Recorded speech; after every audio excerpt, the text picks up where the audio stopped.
L'hiver arrive et la devise de la maison Stark n'a jamais eu autant de sens. Alors si vous voulez tout savoir et rien rater du deuxième épisode de la dernière saison de Game of Thrones qui a été diffusé hier, restez avec moi, c'est parti.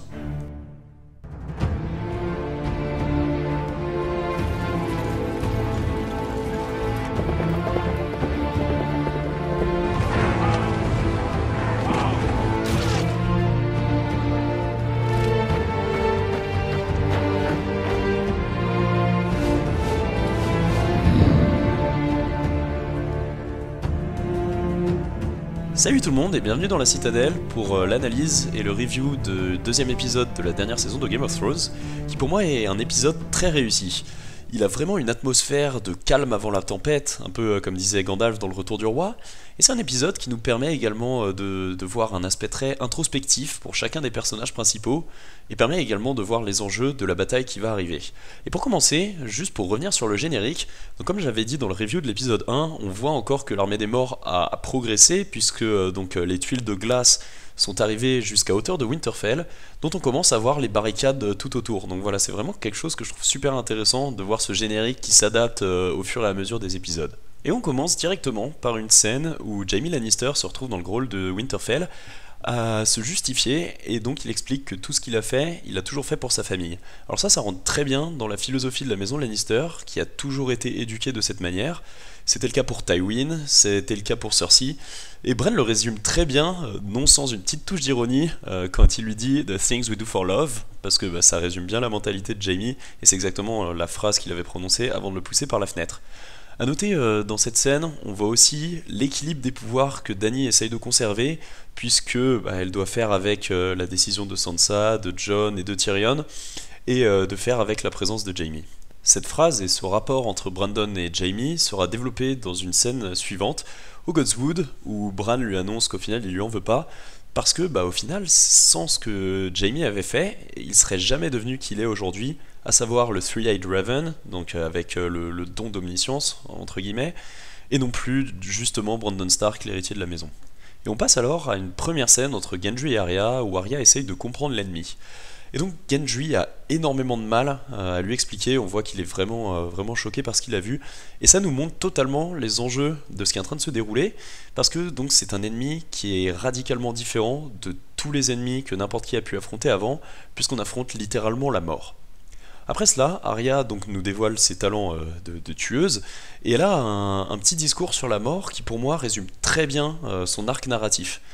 Donc il a commencé avec sa formation dans la saison 1 avec Syrio Forel, où la mort, on parlait du God of Death, et du qu'est-ce qu'on lui dit, on lui dit Not Today. Et cette formation, elle s'est poursuivie donc avec Jaqen H'ghar à Braavos, avec les 100 visages, et justement cette mort, elle en aurait plusieurs des visages.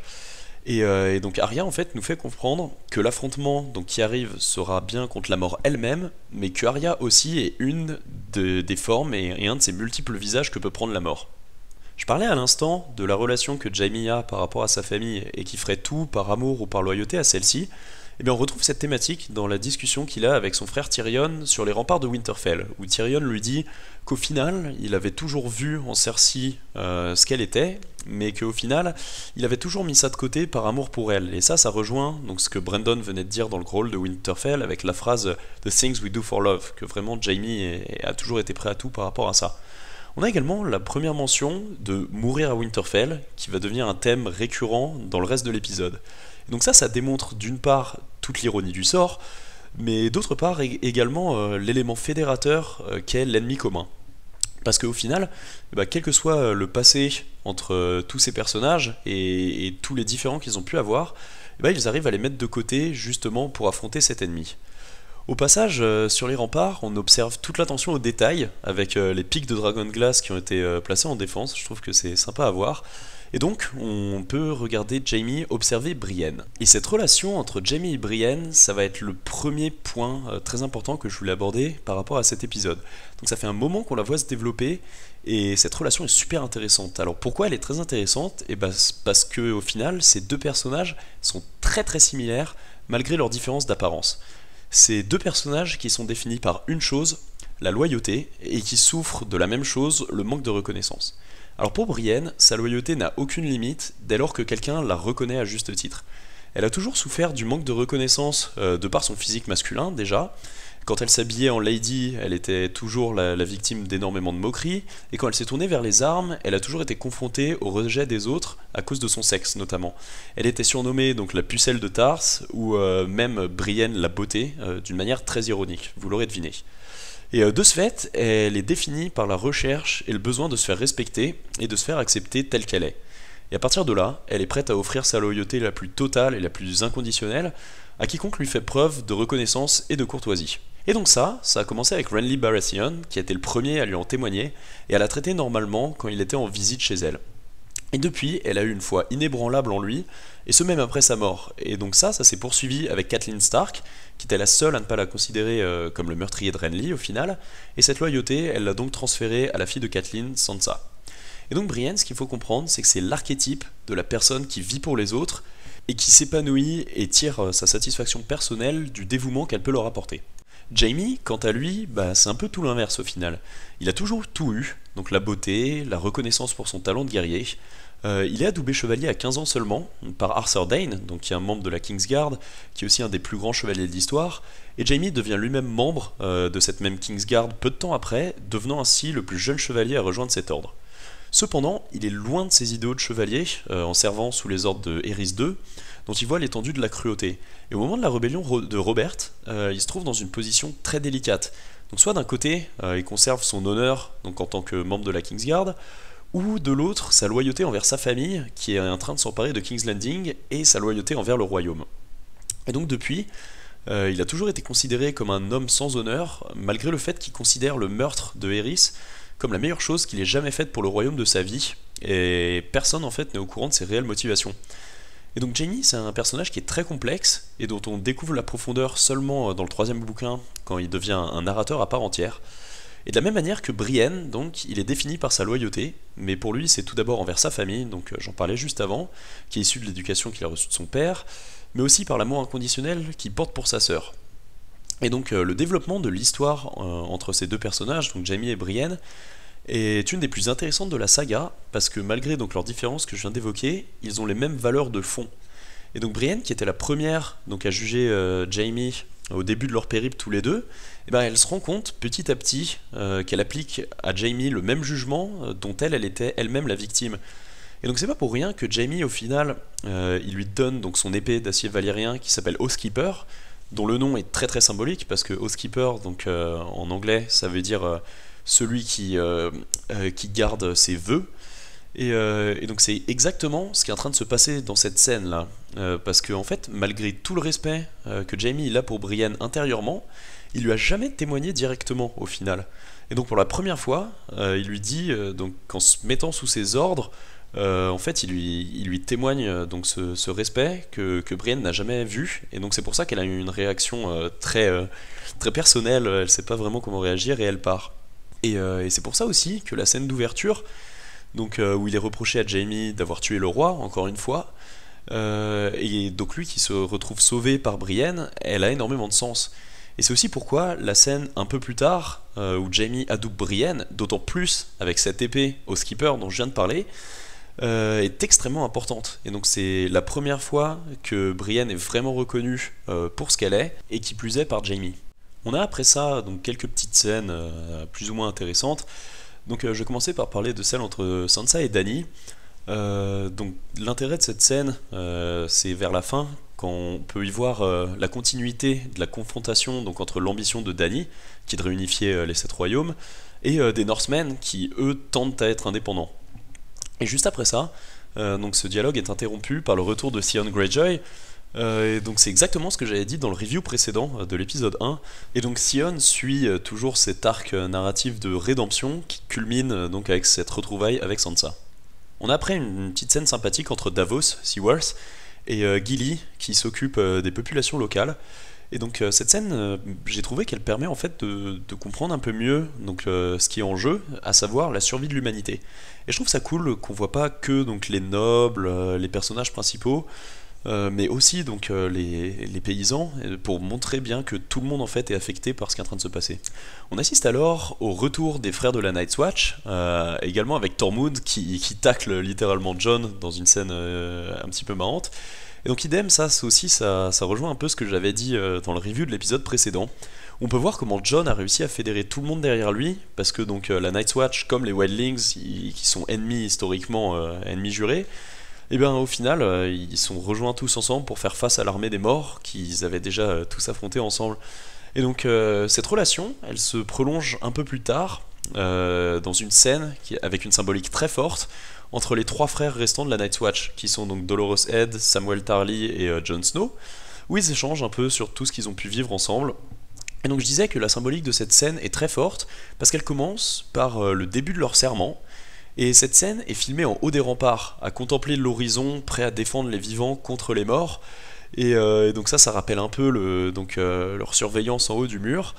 Et donc ils sont prêts à défendre le monde des vivants, comme l'évoque leur serment, dont je parlais, qui dit qu'ils seront le bouclier qui protège le royaume des hommes pour cette nuit et pour toutes les nuits à venir. Et donc bien sûr ces nuits, ça fait référence aux hivers, puisque la Night's Watch a été fondée après la première guerre contre les White Walkers. La scène suivante nous propose donc la définition d'un plan pour vaincre les White Walkers. Et déjà d'un point de vue cinématographique, j'adore ça, quand il y a quelqu'un qui est en train de narrer un plan et que en fait les images, c'est tous les préparatifs qu'il y a. On avait eu un peu une scène assez similaire la saison précédente pendant l'attaque de Casterly Rock, où c'est Tyrion qui est en train de présenter le plan et on le voit se dérouler sous nos yeux. Bref, donc leur plan, c'est d'appâter le Night King avec Bran. Et donc, ok, le plan ça me va, par contre j'espère juste que ça va pas se passer comme dans tous ces films où les gentils sont dépassés et en fait il suffit juste de buter le grand méchant pour gagner. C'est un peu vu et revu comme schéma et ça me décevrait pas mal quand même. Et je pense que dans cette scène, la réplique de Sam sur la mort est très importante à noter. Donc Sam dit que la vraie mort, c'est pas donc juste la fin en soi, la fin de la vie, mais c'est la fin de tout souvenir. Et ça m'a rappelé la citation qui dit que on meurt deux fois. La première fois, donc, c'est quand on arrête de respirer, et la deuxième fois, c'est quand votre nom est prononcé par quelqu'un pour la dernière fois. Et on va passer maintenant sur la deuxième partie de l'épisode, parce que donc cet épisode est distinctement scindé en deux. Donc la première partie, dont j'ai parlé jusque-là, c'était un peu sur tout ce qui était préparatif pour la bataille qui arrive, et la seconde partie, je l'ai trouvée bien plus intime, bien plus personnelle. Et en fait, c'est une partie qui nous présente comment chacun des personnages se prépare psychologiquement et gère l'attente de la mort. Donc c'est une attente de la mort dans tous les sens du terme au final. Et on commence par une scène entre Missandei et Tolko Nodo, donc qui montre bien le rejet des Westerosi par la réaction de gamins qui se barrent en la voyant. Et donc qui montre que ces populations-là ne peuvent pas être acceptées par les gens de Westeros. Et donc ça montre aussi la difficulté que Dany va avoir au final pour asseoir son règne, puisque la quasi-totalité de sa cour est composée d'étrangers, comme ça avait été remarqué par Randyll Tarly dans la saison précédente. Après, sinon, on a également une scène entre Arya, Sandor Clegane et Beric Dondarrion, qui tire encore des parallèles avec le passé, puisque donc ça nous rappelle le moment où Arya était avec Beric Dondarrion, avant au final de suivre Clegane. Cette scène m'a bien fait marrer, que Clegane donc fasse fermer sa gueule à Beric, parce qu'en fait je m'attendais vraiment à un long discours sur le Lord of Light, vu que le combat qui va arriver en fait est étroitement lié à une légende fondatrice de cette religion. Et donc voilà, j'étais un peu surpris et ça m'a fait marrer, toujours très cash Sandor Clegane. Et donc quand je disais que la seconde moitié de cet épisode donc, présentait chacun des personnages et son rapport à la mort et sa manière de gérer l'attente, et ben on a donc une scène entre Arya et Gendry qui profitent de leur dernière nuit donc, pour la passer ensemble, comme c'était assez prévisible, et comme je l'avais dit dans le review de l'épisode précédent. Et donc après ça, pour rester dans le même sujet, on a une scène très longue autour de la cheminée, une scène qui est limite théâtrale, parce qu'elle commence avec Tyrion et Jaime, et qu'au final, tous les personnages vont s'y insérer un par un. Donc encore une fois, je répète, cette scène permet de montrer comment chacun va gérer au final l'attente, et de la même manière que les trois frères de la Night's Watch le faisaient donc dans la scène dont j'ai parlé juste avant, on a encore une fois une discussion qui parle de comment tout a commencé. Et vraiment, je pense que c'est quelque chose qu'on peut voir tout au long de cette saison, jusque-là en tout cas. Il y a vraiment un sens de finalité, qui est au final très logique, et même une sorte d'ironie du sort. Oui, une ironie du sort, donc comme le rappelle Tyrion, au final ils ont tous été ennemis des Stark à un moment ou un autre. Donc Tyrion, Jaime et Podrick, eux, c'est parce qu'ils avaient pris le parti de Joffrey Baratheon. Brienne, elle, avait rejoint les rangs de Renly, Davos de Stannis, et Tormund, lui, donc en envahissant le nord. Donc cette scène est assez amusante, parce qu'ils arrivent tous sans vouloir boire pour rester affûtés avant la bataille, et au final, petit à petit, ils s'y mettent plus ou moins, jusqu'à ce qu'il n'y ait plus une goutte de vin qui reste. Et donc ce qu'on peut dire, c'est que devant l'approche de la mort, autant en profiter, hein, comme le faisaient Gendry et Arya. Et j'ai également aussi beaucoup aimé le fait que Tormund nous raconte d'où vient son nom de famille, Giantsbane. Et comme je l'ai dit dans mon review de l'épisode précédent, à chaque fois qu'il y a des petits détails des bouquins qui s'intègrent parfaitement dans les scènes, ça me fait toujours super plaisir. Et donc on finit sur ce très émouvant adoubement ou chevaliérisation de Brienne que j'ai déjà analysé et qui est voilà, très important pour elle et sa relation avec Jaime. Après ça, on a une petite scène entre Jorah et Lyanna Mormont. Et je suis plutôt fier de moi, parce que je l'avais annoncé dans le review de l'épisode précédent. Donc j'avais dit qu'il fallait une réunion entre les deux cousins Jorah et Lyanna. Et surtout, j'avais dit que ça m'étonnerait pas que Samuel file son épée en acier valérien Heartsbane à Jorah Mormont. Et donc c'est ce qu'il fait dans cette scène. Et du coup, c'est sympa parce qu'on a un petit échange à trois, vu que Jon possède l'épée de Jorah, et Jorah possède celle de Sam. Et au passage sur cette scène, j'adore encore l'attention aux détails, parce qu'on voit dans le fond des soldats du Val d'Arryn, donc avec leur bouclier, avec le symbole de la maison Arryn derrière.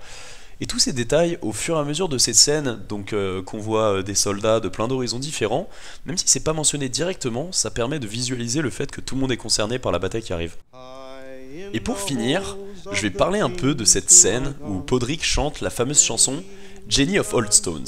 Alors l'utilisation de cette chanson en particulier est très très loin d'être le fruit du hasard. Et croyez-moi, quand j'ai compris que Podrick était en train de chanter cette chanson, je me suis mis à taper du pied tellement ça m'a fait super plaisir. Alors avant de parler de la signification de cette chanson, juste je voulais faire un petit point sur la cinématographie, et je trouve ça toujours super stylé, donc quand dans une scène, il y a une chanson qui met en parallèle ce qui est en train de se passer ailleurs. Ça rappelle un peu la scène de Pipin quand il chante dans Le Retour du Roi pendant que Faramir charge.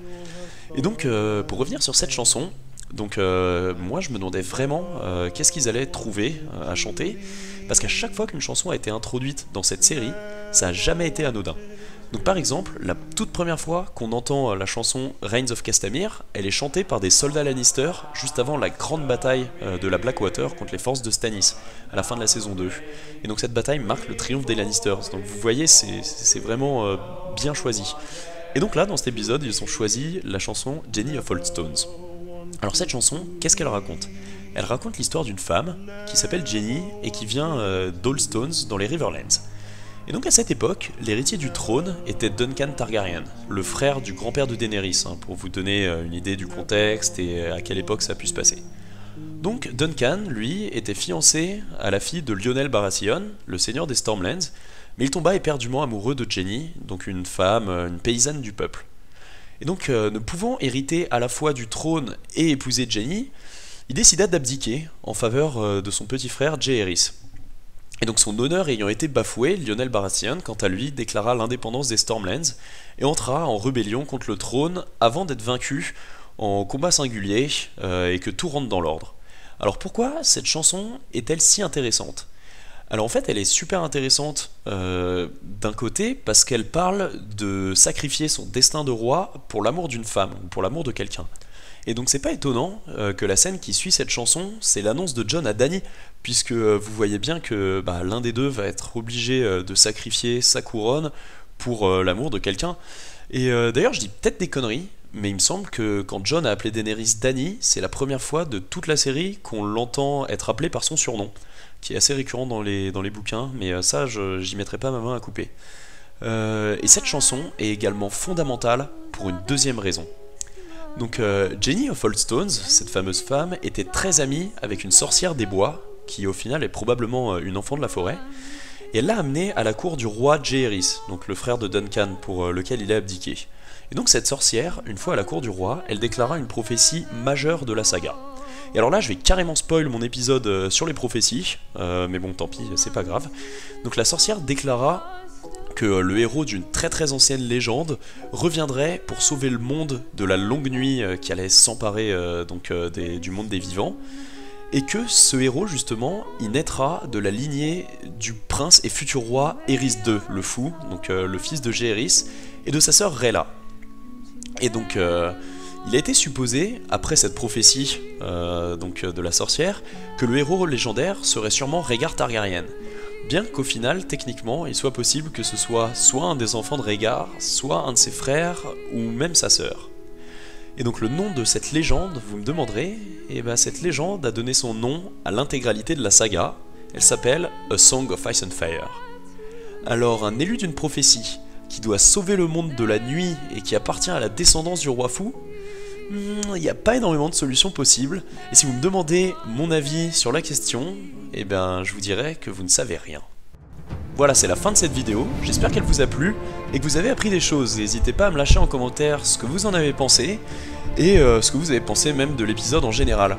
Donc elle m'a quand même permis de mettre en place un certain nombre de choses dont on reviendra dans des futures vidéos, comme par exemple la personnalité de Jaime et Brienne, ou encore les prophéties. En attendant, je vous dis Valar Morghulis, et à bientôt sur la Citadelle.